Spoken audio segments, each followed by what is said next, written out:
முதல்ல அனைவருக்கும் வணக்கம். பாரதிய ஜனதா கட்சியின் சார்பில் எங்களது தேர்தல் பணியை விரைவுபடுத்தி இருக்கிறோம். அதனால எல்லா தேர்தல் தொகுதிகளுக்கும் பொறுப்பாளர்கள் நியமிக்கப்பட்டிருக்கிறார்கள். 72 பொறுப்பாளர்கள் 234 தொகுதிக்கும் நியமிக்கப்பட்டிருக்கிறார்கள். இது 72 70 தொகுதி அப்படின்லாம் சொல்லிட்டு இருக்காங்க. 72 பொறுப்பாளர்கள் 234 தொகுதிகளிலும் நாங்க பணியாற்றி கொண்டிருக்கிறோம். நாங்க கூட்டணி கட்சி தொகுதி எங்க தொகுதி அப்படின்னு வேறுபாடு பார்ப்பதில்லை. ஒட்டுமொத்தமாக இன்னைக்கு மரியாதைக்குரிய சுதாகர் ரெட்டிஜி வேளச்சேரி முழுசா சுற்றுப்பயணம் செய்திருக்கிறார். நான் நாங்குநேரி போறேன். அதே மாதிரி மயிலாப்பூர்ல எனக்கு கொடுக்கப்பட்டிருக்கிறது. அதனால இன்றைய காலகட்டத்தில் பாரதிய ஜனதா கட்சி தேசிய ஜனநாயக கூட்டணியின் வெற்றிக்கு எவ்வளவு பாடுபட முடியுமோ அந்த அளவுக்கு நாங்கள் எங்களது பணியை ஆற்ற இருக்கிறோம். அதற்கான வழிகாட்டுதல் தான் எங்களுக்கு கிடைத்தது.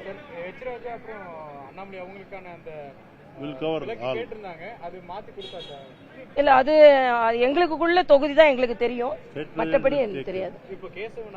மரியாதைக்குரிய மாநில தலைவர் அதற்கான அரேஞ்ச்மெண்ட்ஸ் செய்வாரு.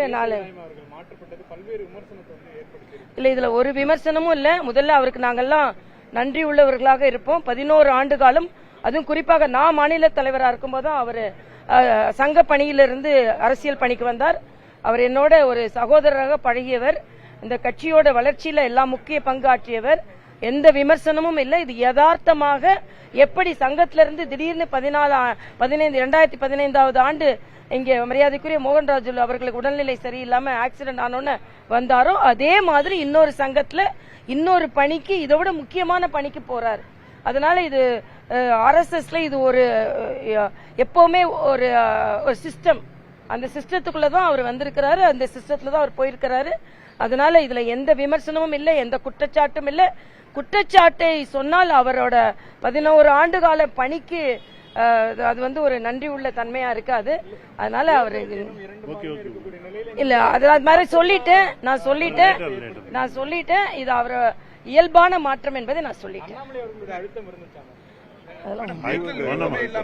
I covered Virudhunagar, then Satur, Madurai, now till this Velacheri. I am asking and challenging Sri Stalin, our Chief Minister, to visit Velacheri without police as a common man. How was the so-called Dravidian model of governance? Just as example, if he really likes or respects the democratic fabric of this country, he should visit Velacheri. How people are suffering, how bad, like that. Total failure, law and order and misrule. Definitely people will give a befitting reply by electing NDA alliances in coming election. Okay.